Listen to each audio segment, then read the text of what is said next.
하나님께서 오늘 저와 여러분에게 주시는 말씀은 스가랴 10장 1절에서 12절 말씀입니다. 스가랴 10장 1절에서 12절 말씀, 저희 같이 한 목소리로 같이 봉독하도록 하겠습니다. 봄비가 올 때에 여호와 곧 구름을 일게 하시는 여호와께 비를 구하라. 무리에게 소낙비를 내려서 밭의 채소를 각 사람에게 주시리라.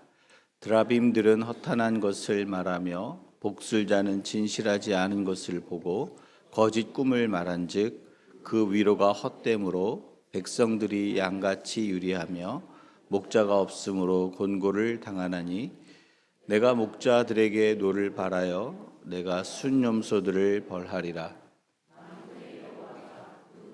곧 유다 족속을 돌보아 그들을 전쟁의 준마와 같게 하리니 모퉁이들이 그에게서 말뚝이 그에게서 싸우는 활이 그에게서 권세 잡은 자가 다 일제히 그에게서 나와서 싸울 때에 용사같이 거리의 진흙 중에 원수를 밟을 것이라. 여호와가 그들과 함께한즉 그들이 싸워 말탄 자들을 부끄럽게 하리라. 내가 유다 족속을 견고하게 하며 요셉 족속을 구원할지라. 내가 그들을 긍휼히 여김으로 그들이 돌아오게 하리니 그들은 내가 내버린 일이 없었음 같이 되리라. 나는 그들의 하나님 여호와라. 내가 그들에게 들으리라. 에브라임이 용사 같아서 포도주를 마심같이 마음이 즐거울 것이요 그들의 자손은 보고 기뻐하며 여호와로 말미암아 마음에 즐거워하리라. 휘파람을 불어 그들을 모을 것은 내가 그들을 구속하였음이라. 그들이 전에 번성하던 것 같이 번성하리라. 내가 그들을 여러 백성들 가운데 흩으려니와 그들이 먼 곳에서 나를 기억하고 그들이 살아서 그들의 자녀들과 함께 돌아올지라. 내가 그들을 애굽 땅에서 돌아오게 하며 그들을 아수르에서부터 모으며 길르앗 땅과 레바논으로 그들을 이끌어 가리니 그들이 거할 곳이 부족하리라. 내가 그들이 고난의 바다를 지날 때에 바다 물결을 치리니 나일의 깊은 곳이 다 마르겠고 아수르의 교만이 낮아지겠고 애굽의 규가 없어지리라. 내가 그들로 나 여호와를 의지하여 견고하게 하리니 그들이 내 이름으로 행하리라. 나 여호와의 말이니라. 아멘. 하나님의 은혜를 사모하셔서 오신 여러분 한 분 한 분을 축복합니다. 우리 오늘 성도의 교제를 위해서 좀 이렇게 서로 좌우 옆분 인사할 텐데요. 하나님 은혜를 누리세요. 서로 축복했으면 좋겠어요. 하나님의 은혜를 누리세요. 네. 하나님의 은혜를 아는 삶 되기를 소망합니다. 오늘 말씀은 비를 내리시는 하나님이라는 제목으로 말씀을 나누도록 하겠습니다. 스가랴 선지자는 총 14장, 14장으로 이제 되어 있습니다. 저희가 지금 한 6월 달부터 살펴보는 것과 같이 1장부터 6장은 BC 520년 520년에 하나님께 받은 말씀으로서 8가지의 환상을 이제 기록하고 의미에 대해서 말씀을 나눈 거죠. 하나님의 성전을 재건하라는 독려, 그 하나님의 성전 재건을 통해서 하나님께서 장차 오실 메시아를 통해 우리 마음의 성전에 마음에 하나님의 성전을 세울 것이라는 이것을 우리 가운데 알려주시기 위해서 8가지 환상을 이제 보여주셨죠. 그리고 7장과 8장, 1장부터 8장이 이제 한 세트인데 그 중에 이제 7장과 8장은 2년 후에 있었던 그 말씀이죠. BC 518년에 이제 금식의 문제와 금식에 대한 답 저희가 2주에 걸쳐서 말씀을 나눴어요. 그리고 이제 후반부 9장부터 이제 14장의 말씀은 예루살렘 이 성전을 지으라라는 말씀, 이 첫 번째 환상이 있은 후로부터 약 거의 한 40여 년이 지난 BC 480년 470년에 있었던 이제 기록이 9장부터 14장이 물론 학자마다 다르긴 합니다. 여기에 따르면 바벨론 포로에서 포로 2차 귀환, 3차 귀환이 있기 전에 있었던 말씀이 오늘 스가랴 9장에서 14장 말씀입니다. 스가랴 9장에서 14장 말씀을 이 전체를 이렇게 좀 한마디로 요약하면 무엇이 되냐면 장차 메시아께서 겸손의 왕으로 그리고 우리의 참된 목자로 오실 것이다. 장차 메시아가 오실 것이다. 참된 목자로 그리고 겸손의 왕으로 오실 것이다 라는 사실을 선포하면서 그 메시아가 오신 이후에 유다의 미래에 받을 축복과 비전이 어떠한지가 이 9장부터 14장의 내용이에요. 그러니까 소망의 메시지죠. 스가랴 전체는 성도들에게, 믿는 자들에게 정말 소망과 구원의 메시지예요. 그 중에 특별히 10장, 오늘 나눌 10장의 말씀은 구름을 일으키시고 비를 주시며 그 이 땅에 양식을 공급하시는 그 하나님께서 이 땅에 베푸실 회복과 구원이 무엇인지에 대해서 약속하시는 말씀입니다.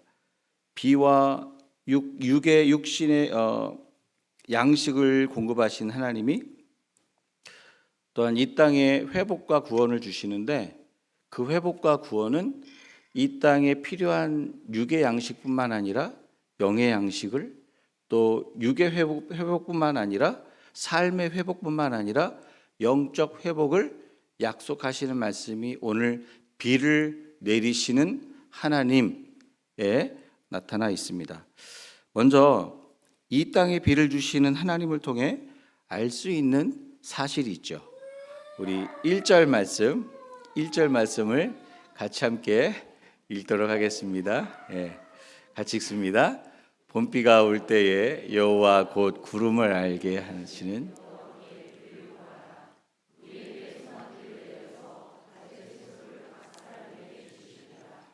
아멘. 네, 교회의 아이 울음소리가 들리는 건 축복이에요. 그렇죠?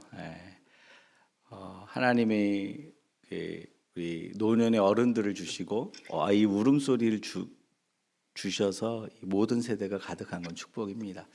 오늘 말씀해 보니까 봄비가 올 때에 구름을 일으키신 하나님께 비를 구하라라고 말씀하고 있습니다. 하나님께 비를 구하라라는 말은 다른 말로 표현하면 하나님께 복을 구해라. 하나님께 은혜를 구하는 인생이 되라 라고 하나님께서 말씀하시는 거죠. 그 뒤에 또 소낙비를 내려서 밭의 채소를 각 사람에게 주시리라.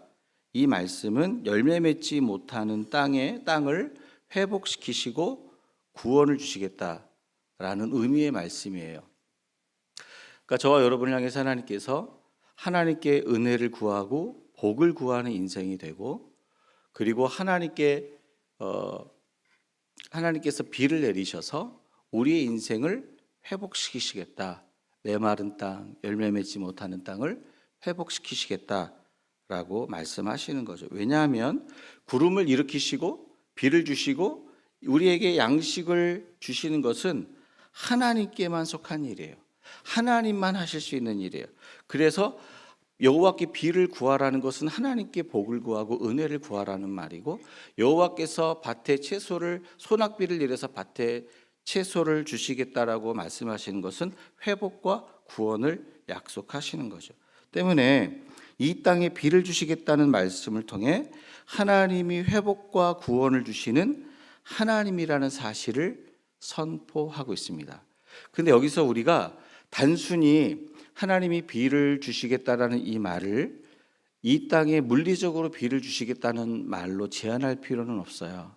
왜냐하면 이 비를 주시겠다라는 이 약속과 이 10장 전체에 흘러가는 내용을 보면 이 땅에 필요한 비를 내리셔서 필요한 양식을 주시겠다라는 축복과 회복의 약속뿐만 아니라 또한 우리 가운데 은혜의 단비를 주셔서 영적인 회복과 축복 또한 약속하는 말씀입니다. 여러분 믿으세요? 그래서 오늘 비를 주시는 하나님을 통해서 무엇을 얘기하시냐면 회복과 구원을 주시는 하나님이라는 사실을 선포하고 있습니다. 그런데 비를 구하라는 말씀을 통해 알 수 있는 또 다른 한 가지 사실이 있어요. 뭘까요? 비를 구하라 라는 이 말에는 어떤 의미가 전제되어 있습니까? 비를 구하라는 이 말에는 무엇이 전제되어 있냐면 이 땅이 지금 열매 맺지 못하는 황폐한 땅이 됐다라는 거예요. 이 땅의 회복이 필요하다라는 전제를 깔고 하시는 말씀이 너희가 비를 구하라 라는 말씀이에요. 여러분, 왜 이 땅은 메마른 땅이 되었을까요? 회복을 요청해야 되는 땅이 되었을까요? 2절 말씀에 그 이유와 원인을 찾을 수 있습니다. 우리 같이 함께 2절을 읽습니다. 드라빔은 허탄한 것을 말하며 복술자는 진실하지 않은 것을 보고 거짓 꿈을 말한즉 그 위로가 헛됨으로 백성들이 양같이 유리하며 목자가 없으므로 곤고를 당하나니. 지금 2절은 하나님께서 과거 조상들이 한 일을 얘기하는 거예요. 뭐냐면 과거 조상들이 하나님께 와서 은혜와 복을 구하고 하나님께 비를 달라고 구하고 그런 것이 아니라 우상과 세상과 거짓 목자들을 향해서 복과 은혜를 구했던 그들의 모습을 얘기하고 있는 겁니다. 드라빔, 복술자, 거짓 목자, 또 우상, 숭배, 우상을 얘기를 하는 거거든요. 하나님께 복과 은혜를 구하지 아니하고 세상 가운데 복과 은혜를 구했다라는 사실을 말하고 있어요. 하나님께 복을 구하지 아니하고 세상과 우상에게 복과 은혜를 구할 때 그 인생의 결과가 어떠한지 2절 말씀에 계속 기록되어 있어요. 어떠냐면 허탄한 것을 말하고 진실하지 않은 것을 말하는 복술자, 그들의 말을 듣고 그들의 위로를 받는 거예요. 이 복술자는 뭡니까? 거짓 목자를 얘기하는 거거든요. 여러분, 우리가 거짓 목자의 말에 속는 이유 중에 하나가 뭐냐면 하나님께 복을 구하지 않기 때문에 그래요. 하나님께 복을 구하지 아니하고 하나님께 은혜를 구하지 아니하고 세상의 복을 구하고 우상에게 복을 구하고 그 세상의 복을 구하는 자들은 이상하게 거짓말이 참말처럼 들려요. 거짓 계시가 진짜처럼 들려요. 정말 하나님께 복을 구하고 하나님께 은혜를 구하잖아요. 거짓을 구별하게 돼 있어요. 왜요? 성령이 우리 붙들어 주시니까.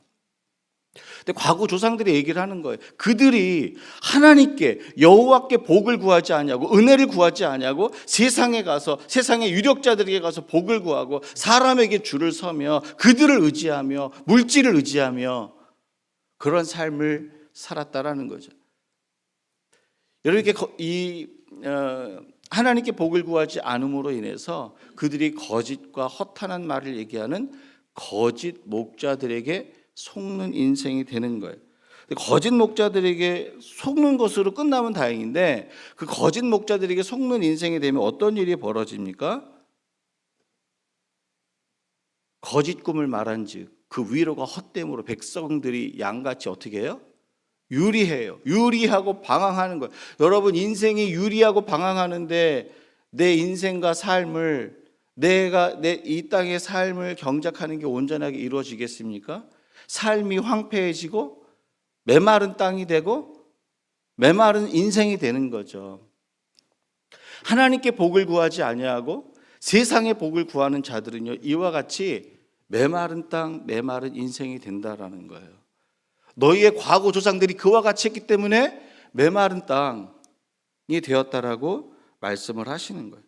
또 하나는 하나님께 복을 구하지 아니하고 세상의 복을 구할 때 목자가 없음으로 인해 하나님의 말씀을 듣지 못하는 메마른 영혼, 영적 기갈이 찾아옵니다.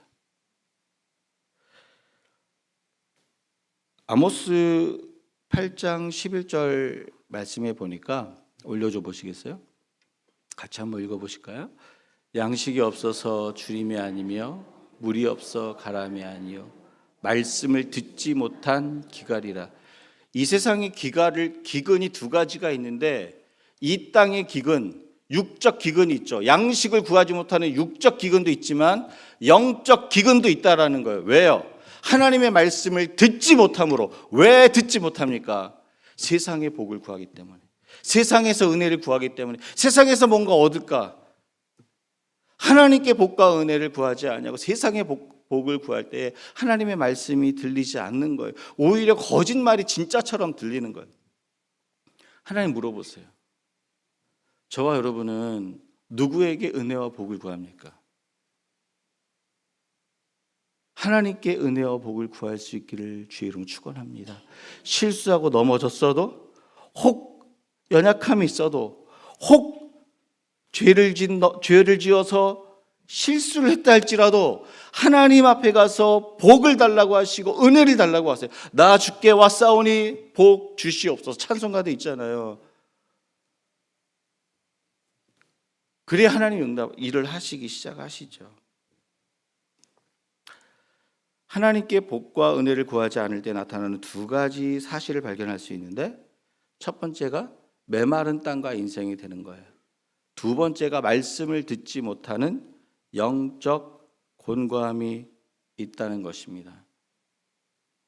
사랑하는 여러분, 우리가 이 교회에서 예배를 드리고 찬양을 하지만 우리가 하나님께 복을 구하는지 세상의 복을 구하는지 여기서 증명 안 되고요, 우리의 선택과 결정을 통해서 증명되는 거예요. 하나님께 복을 구하는 자, 은혜를 구하는 자는요, 믿음의 도전을 해요. 믿음의 모험을 해요. 두렵지만 말씀을 붙들고 나아가는 거죠. 지금 하나님께서 무엇을 말씀하시냐면, 하나님께 비를 구하면 비를 내려 양식을 주시는 것처럼 하나님께 복과 은혜를 구하는 자들에게 은혜의 단비를 내려 메마른 인생과 영적 곤고함을 회복시키시겠다라고 말씀하세요. 이 약속을 하시기 위해서 과거 조상들이 하나님께 복과 은혜를 구하지 않고 세상에서 복을 구하다가 이렇게 메마른 땅, 메마른 인생, 영적 곤고함을 누리는 인생이 되었다라고 말하시면서, 그러나 너희는 그와 같지 아니하고 하나님께 복과 은혜를 구하는 인생이 되라 말씀하시면서, 내게 비를 구하라, 내가 너희에게 소낙비를 내려 양식이 있게 하리니, 이 양식은 육적 양식과 함께 영적 기갈을 면하게 하는 영적 양식을 동시에 약속하는 겁니다. 여러분 믿으세요? 은혜의 비를 간구하세요. 이렇게 하나님께서 은혜의 단비를 내리실 때에 3절 말씀에 보면 먼저 하시는 일이 있어요. 여러분, 하나님께서 은혜의 비를 주실 때 쫙 은혜의 단비를 쫙 우리 10년 가운데, 우리 삶 현장 가운데 내리시면 좋잖아요. 근데 그 전에 먼저 하시는 일이 있어요. 3절 말씀 같이 함께 읽습니다. 내가 목자들에게 노를 바라며 내가 순념소들을 벌하리라. 만군의 여호와가 그 무리 곧 유다 족속을 돌보아 그들을 전쟁의 준마와 같게 하리. 하나님께서 은혜를 주시기 전에 먼저 무엇을 하냐면, 내가 목자들에게, 이 목자는 어떤 목자일까요? 여러분, 참된 목자에게 벌을 주시겠습니까? 이 벌을 주신다는 것은 거짓 목자를 얘기하겠죠. 그리고 순념소는요, 거짓 목자를 표현하는 다른 표현이에요. 그러니까 순념소를 벌하리라, 거짓 목자를 벌하시겠다라는 거죠. 그러니까 하나님이 은혜의 비를 주시기 전에 우리의 영혼과 삶을 황폐케 만드는 잘못된 길로 인도하는 거짓 목자들을 하나님이 먼저 솎아내시겠다라고 말씀하시는 거예요. 자, 그럼 여기서 질문을 우리가 하나 가져야 돼요. 어떤 사람이 거짓 목자일까요? 저를 너무 째려보지 마시고 어떤 목자가 거짓 목자일까요, 여러분? 거짓 목자를 알려주는 말씀은 여러 군데가 있죠. 예레미야 14장, 또 에스겔에도 있고 요한복음 10장에도 있고 베드로 후서 2장 말씀이 그 이외에도 또 많이 있어요. 거짓 목자를 구별하는 아주 중요한 말씀들이죠. 그 중에 저는 예레미야 14장 말씀을 가지고 거짓 목자들에 대한 이야기를 보통 4가지, 5가지로 구분을 할 수 있는데 오늘은 시간 관계상 2가지만 나누겠습니다. 첫 번째가 뭐냐면 예레미야 14장 13절 말씀과 같이 거짓 목자들을 이렇게 구별하고 있습니다. 회개가 필요한 백성에게 평강과 축복의 말씀만 외치는 목자들이에요. 그러니까 사람들이 듣기 좋은 말만 하는 거죠. 여러분 목회자가 여러분 위로의 말만 하고 듣기 좋은 말만 하는 게 좋습니까? 불편한 얘기를 하는 것이 더 좋습니까? 대답 좀 한번 해보세요. 목사님 저는 불편한 얘기해도 다 받아들일 준비가 되어 있습니다. 할렐루야. 그래서 그런 분 계세요? 여기서 있는 저도 사실 칭찬 듣는 게 좋고 편한 얘기가 좋지 누가 불편한 얘기를 듣기 좋아하겠어요. 그런데 여러분 하나님은 우리에게 위로와 평강을 주시고 축복을 주시는 하나님이지만 하나님의 위로와 축복과 평강은 반드시 죄의 해결이 없이는 오지 않아요. 죄에 대한 해결, 죄에 대한 고백, 죄에 대한 지적이 있은 후에 하나님은 우리를 위로하시고 축복하시고 평강을 주시는 거예요. 그러니까 그 죄가 해결된 이후에 징계를 받은 이후에 그 죄를 가지고 하나님 앞에 나왔을 때에 찔림을 받고 하나님 앞에 그 죄를 그리스도의 보혈로 씻음 받기를 위해서 주 앞에 나오는 자들에게 하나님이 그 다음에 위로와 축복을 주시는 거지 무조건 위로와 축복이 있다라는 것은 거짓이에요.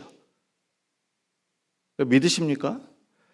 그래서 거짓 선지자를 구별하는 하나의 방법은 뭐냐면 회개의 메시지와 함께 위로와 평강과 축복이 같이 가야 되는 거예요. 회개 없이는 구원의 길로 들어갈 수가 없습니다. 회개 없이는 하나님의 용서가 없는 거예요. 회개 없이는 평강이 없어요.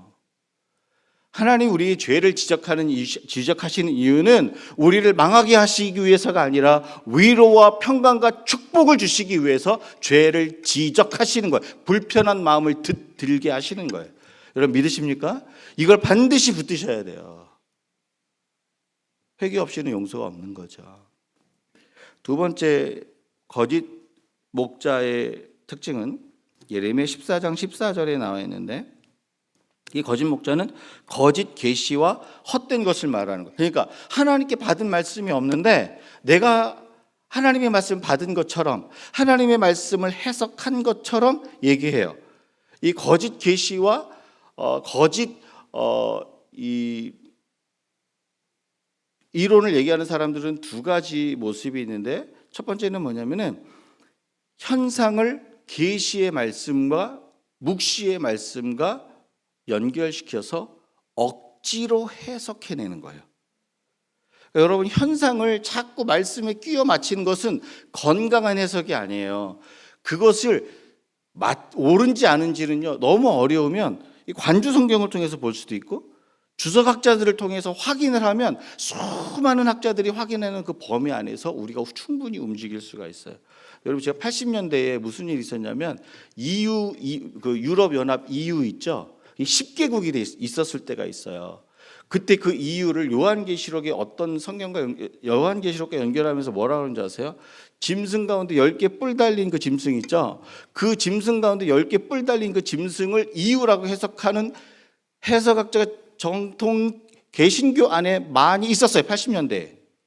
이게 대표적으로 뭐냐면 현상을 말씀과 현상을 끼워 맞힌 그래서 억지로 성경을 해석하는 것.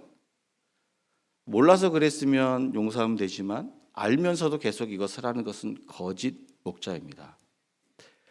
이런 거 많잖아요. 666을 베리칩하고 연결시키는 거. 현상과 말씀을 근거 없이 계속 끼워 맞히는 게 있어요. 조심하셔야 돼요. 또 하나는 뭐냐면 하나님의 말씀보다 기적과 신비를 앞세우는 신비주의예요. 여러분 기적과 신비는 하나님이 주시는 거지만 기적과 신비가 하나님이 일으키신 핵심 사역은 아니에요.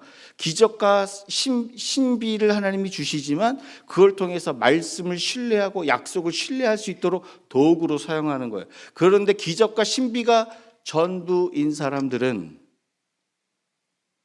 거짓 목자입니다. 그런데 이 거짓 목자들의 공통된 특징이 있어요. 그 공통된 특징은 뭐냐면 하나님께서 우리에게 주신 그 자유의지를 결박합니다. 그래서 그 사람을 그 목자나 목사의 말과 이론에 굴복시키고 종속시켜서 그 사람의 시간, 물질, 결정, 선택을 그 목자 안에 가두게 돼요.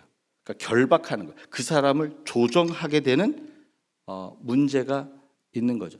하나님은 우리를 로봇처럼 창조하지 않으셨어요.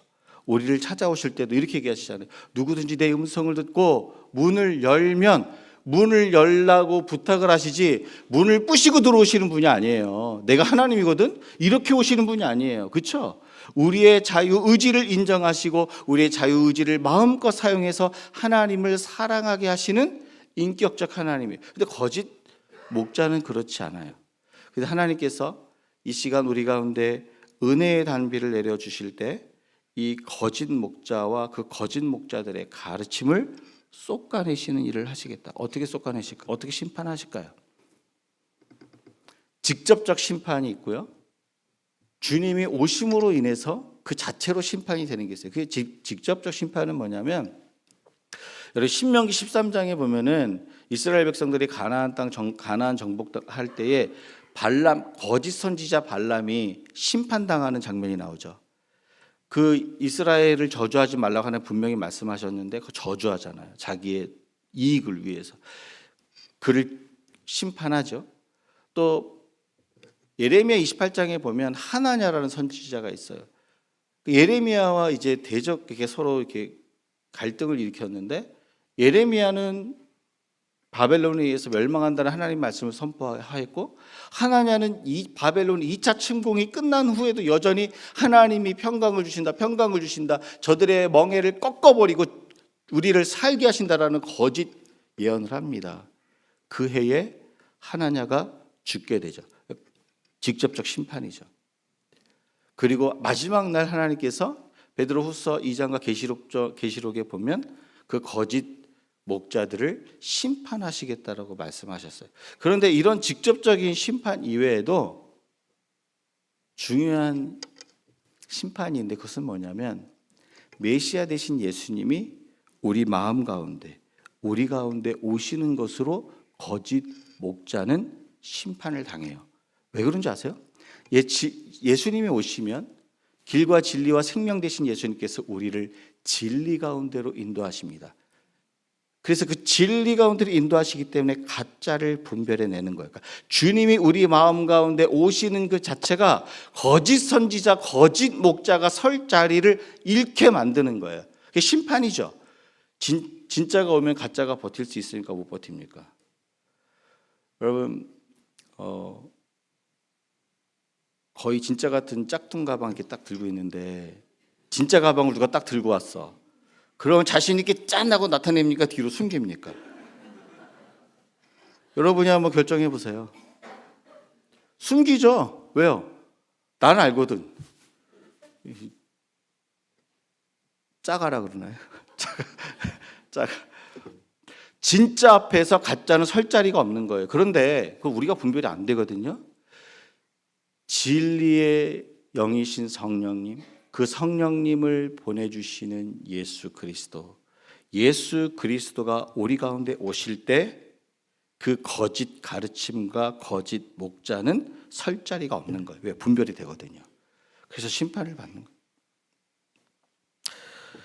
자, 이렇게 하나님께서 메시아를 보내셔서 거짓 목자들의 가르침과 거짓 목자가 설 자리를 없게 만드시겠다고 약속하신 다음에 하나님께서 이 땅에 내리실 은혜의 단비에 대해서 말씀하세요. 하나님께서 이 땅에 내리실 은혜의 단비는 무엇입니까? 우리 3절 중반에서 6절 초반까지 같이 함께 읽습니다. 만군의 여호와가 그 무리 곧 유다 족속을 돌보아 그들을 전쟁의 준마와 같게 하리니 모퉁이 돌이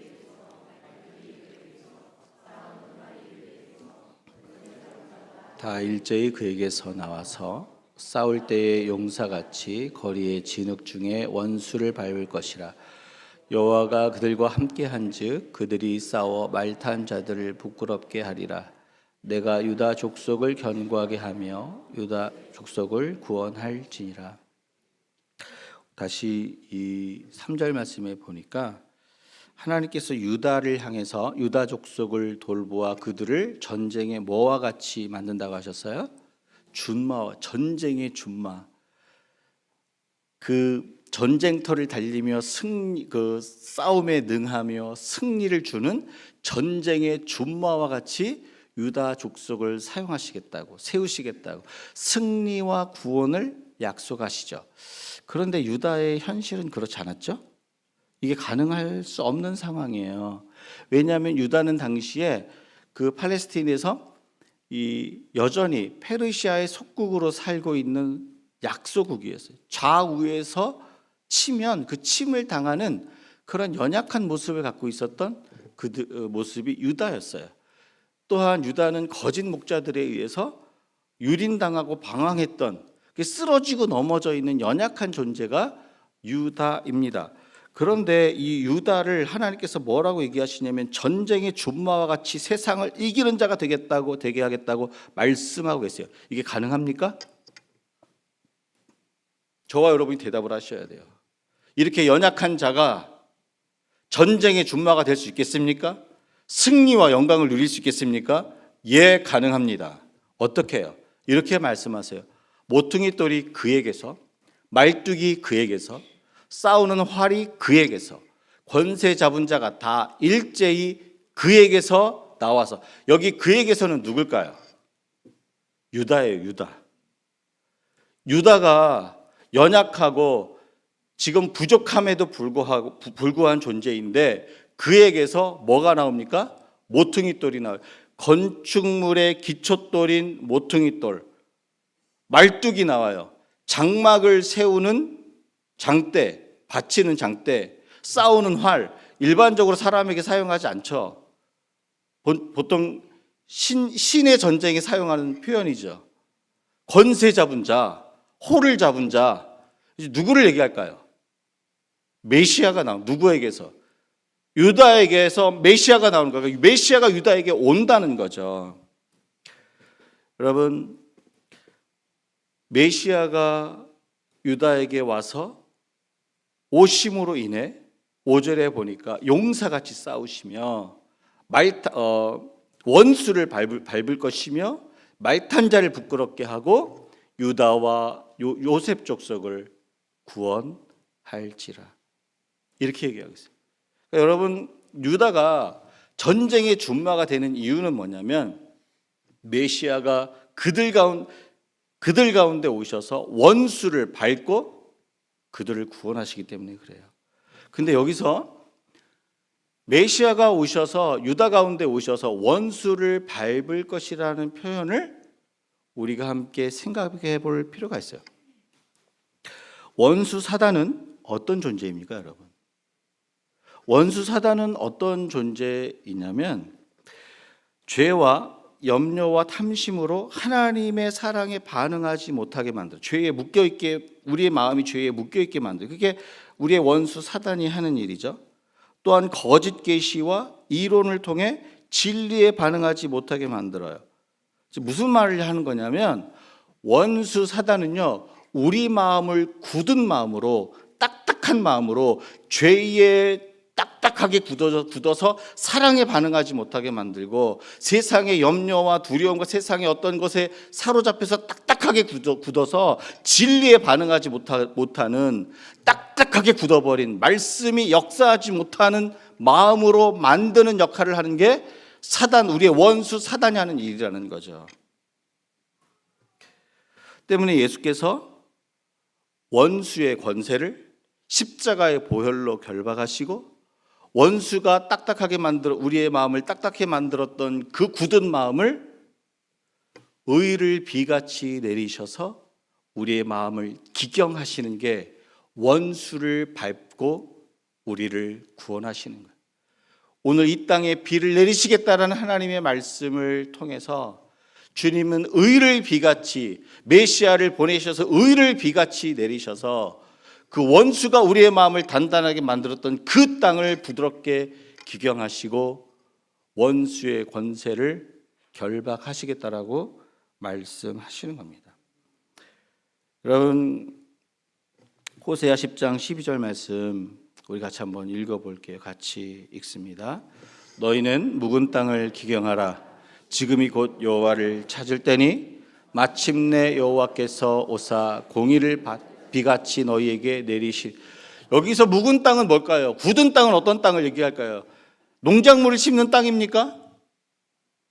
여러분, 농작물을 심는 그 땅도 비가 내리면 부드러워지죠. 여기서 말하는 묵은 땅, 굳은 땅은 우리 심령을 얘기하는 거예요.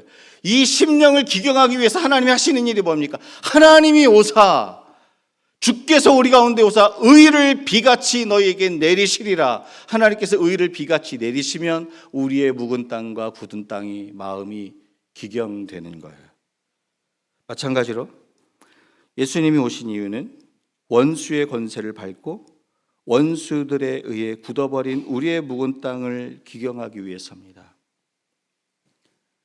그래서 은혜의 단비를 구하셔야 돼요. 메시아가 오셔서 의를 비같이 내리세요. 의를 비같이 내려야 우리의 굳은 마음이 경작되는 겁니다. 열매를 맺는 거죠. 따라서 하나님께서 내리실 은혜의 단비는 메시아를 통해 의를 비같이 내리셔서 죄로 굳어진 마음을 회복시키는 거예요. 여러분, 하나님이 은혜의 단비를 내리셔서 회복시키실 때 죄로 굳어진 마음을 먼저 회복시켜야 우리의 삶이 회복이 되는 거예요. 회복은 우리의 마음 심령으로부터 시작이 되는 겁니다. 하나님 얘기하세요. 내가 너 문제 이걸 해결해 줄게. 내가 이거 고쳐줄게. 먼저 이거 얘기 안 했어요. 관심이 있고 그렇게 원하지만 우리 문제를 해결해 주기 원하시지만 이걸 먼저 얘기하지 아니하시고 의를 비같이 내리사 너희의 굳어진 마음을 죄로 굳어진 마음을 회복시켜 주시겠다라고 먼저 이것을 얘기하셨어요. 그러면 은혜가 흘러가는 거예요. 하나님의 은혜가 내 마음으로부터 내 삶의 지경으로 관계로 흘러가. 그러면 삶이 회복되는 겁니다. 회복은 여기서부터 시작되는 거예요. 믿으세요? 하나님께 비를 달라고 구하는 자에게 구름을 일으키시고 비를 내려 밭에 채소와 양식을 공급하는 것처럼 하나님께 복과 은혜를 구하는 자들에게 의를 비같이 내리시고 부드러운 땅으로 열매 맺게 되는 땅이 되게 하신다라고 말씀하세요. 이게 메시아가 오셔서 비를 주시고 회복시키시는 사역이세요. 하나님은 비를 주시는 하나님이세요. 은혜의 단비.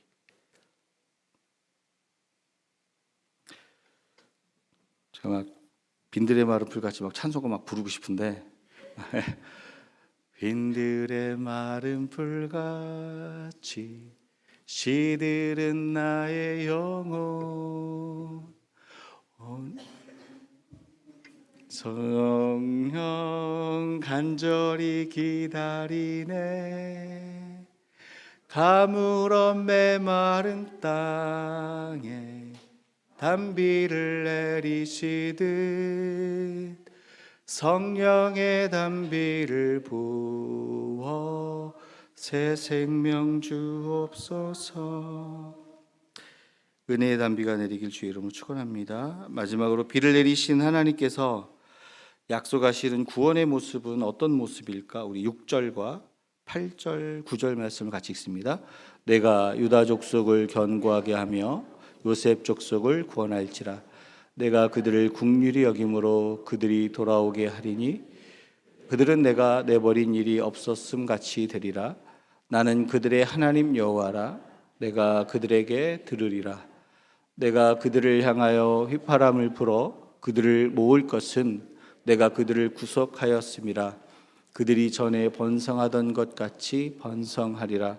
내가 그들을 여러 백성들 가운데 흩으려니와 그들이 먼 곳에서 나를 기억하고 그들이 살아서 그들의 자녀들과 함께 돌아올지라. 6절 다시 한번 올려줘 보시겠어요? 6절에 보니까 내가 유다 족속을 요셉 족속을, 구약 성경을 읽다가 선지서를 읽다가 요셉 족속, 에브라임 족속을 얘기하면 이스라엘 전체를 얘기하는 거예요. 북이스라엘, 보통은 북이스라엘이지만 여기서는 이제 이스라엘 얘기하는 거죠. 하나님 백성들, 내가 그들을 유다를 구원하겠다라고 얘기하세요. 근데 하나님 우리를 구원하실 때 은혜의 단비를 내리셔서 우리를 구원하실 때에 그 구원하시는 모습은 어떤 모습일까? 말씀이 설명해 주고 있죠. 그들을 국률이 여김으로 그들을 돌아오게. 하나님의 구원은 국률이 흘러가서 흩어졌던 그들을 다시 하나님의 우리 안으로 그 양떼들을 불러 모으세요. 6절 후반에 보니까 그들의 하나님, 나는 그들의 하나님 여호와라. 하나님 우리 창조자시고 구원자라는 거죠. 내가 그들에게 들으리라. 그들의 기도를 듣겠다는 거거든요. 그들의 기도를 듣고 그들을 불러 모으겠다라는 거예요. 이 공동 번역 성경에는 듣고 너희를 불러 모으겠다라는 표현으로 나와 있어요. 자, 그러면 우리는 하나님의 구원의 모습을 보았어요. 하나님이 그들을 구원하실 때에 돌아오게 하시고 불러 모으시고 그 우리 안으로 양떼들을 번성케 하시고 길르앗이 거할 곳이 적게 만든다 그랬잖아요. 10절에 보면 길르앗은 양떼들이 그 목초하게 충만한 그 목초가 있고 숲이 우거진 곳이에요.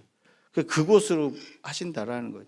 그런데 우리를 불러 모으실 때 하나님께서 어떻게 우리를 불러 모으시고 돌아오게 하실까요? 8절 말씀 보세요. 8절에 이렇게 돼 있어요. 내가 그들을 향하여 휘파람을 불어 그들을 모을 것은 내가 그들을 하나님이 그들을 구원하시고 우리를 불러 모으실 때에 휘파람을 불어서 모으시겠대.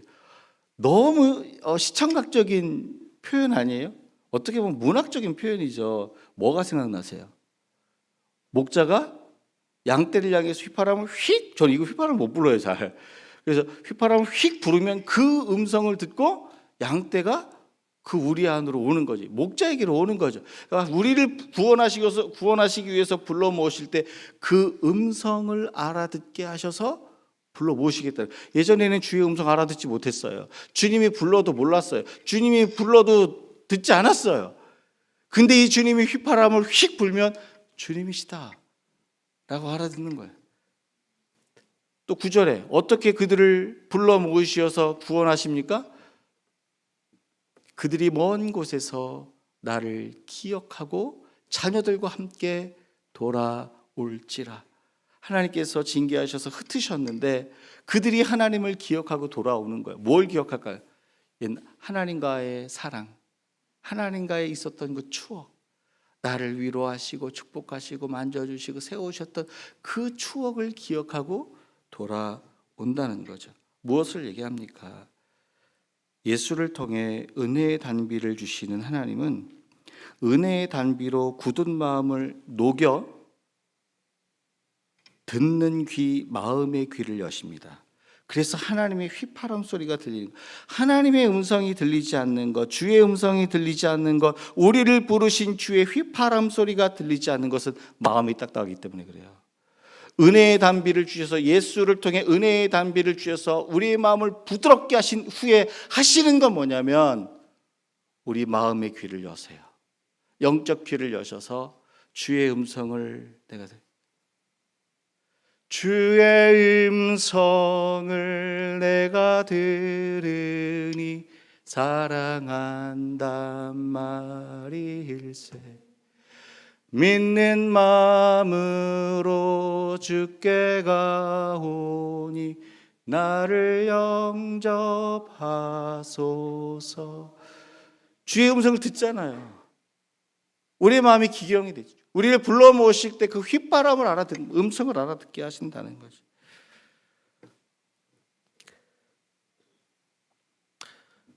또 은혜의 단비를 마음에 내려서 그 사랑을 깨닫게 하시는 거예요. 따라서 하나님은 은혜의 단비로 우리의 굳은 마음을 녹여 주의 음성을 듣게 하시고 사랑을 알게 하는 회복의 마음을 주십니다.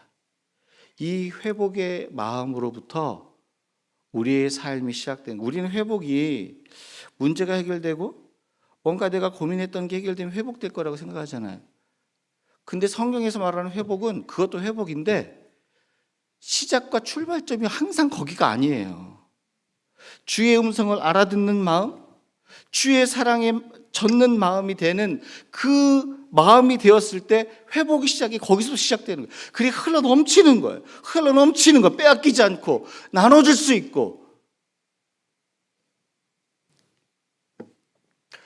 요한복음 21장 말씀을 하고 마치겠습니다. 여러분, 요한복음 21장에 보면은 베드로와 예수님의 제자들이 예수님을 배반하고 디베라 바닷가로 가잖아요. 디베라 바닷가에 가서 고기를 잡습니다. 자책하면서 예수님 배반했다는 것들을 자책하면서 고기를 잡죠. 그때 예수님이 어떻게 하세요? 예수님을 배반하고 떠났던 그 제자들을 찾아가셨어요. 먼저 주님이 오신 거예요. 그리고서 무엇을 얘기하냐면은 이렇게 얘기해요. 예수님의 표현법이 그럴 것 같아요. 제가 예수님이라면 배반하고 도망갔잖아. 그랬잖아요. 그럼 뭐라고 해요? 야, 그럴 수 있어? 의리 없이 이렇게 얘기했을 것 같아요. 저는. 그런데 예수님이 뭐라고 그랬냐면 이렇게 얘기하더라고요. 얘들아, 잡은 것이 있냐? 지금 잡은 거 없는지 아는데 얘기하시는 거죠. 너 힘든 게 뭐냐 물어보는 거죠. 너 그물을 오른편에 던져라 얘기하시죠. 이 말을 들은 제자들이 그대로 오른편에 던져서 그물을 던져서 고기를 잡습니다. 그때 한 제자가 과거에 예수님이 그물을 던져 고기를 잡게 했던 사건이 생각나죠. 그게 뭐라고 얘기를 해요? 주님이시다. 주님의 음성을 알아들은 거예요. 주님의 사랑과 추억이 그 마음 가운데서 다시 그 마음을 적신 거예요. 그러자 이 제자들이 예수님께로 달려갑니다. 무엇을 얘기합니까? 예수님이 오시면 주의 음성을 알아듣고 주의 사랑을 알게 되는 그 마음의 회복, 부드러운 마음을 갖게 하는 은혜의 단비를 주신다는 거예요. 이게 비를 내리시는 하나님이에요.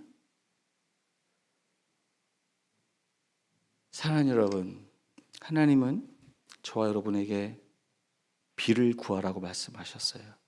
비를 구하라. 그리하면 내가 소낙비를 너희에게 내려 양식을 주리라. 육의 양식, 영의 양식입니다. 오늘 이 하나님의 말씀을 기억하시면서 같이 찬양하겠는데, 오늘 이 찬양은 여러분 잘 익숙하지 않은데요. 주일날 저희가 한 2번 정도 불렀던 것 같아요. 이 가사가 너무 좋으니까 오늘 말씀을 기억하시면서 우리 이 찬양을 같이 주님께 고백하기 원합니다.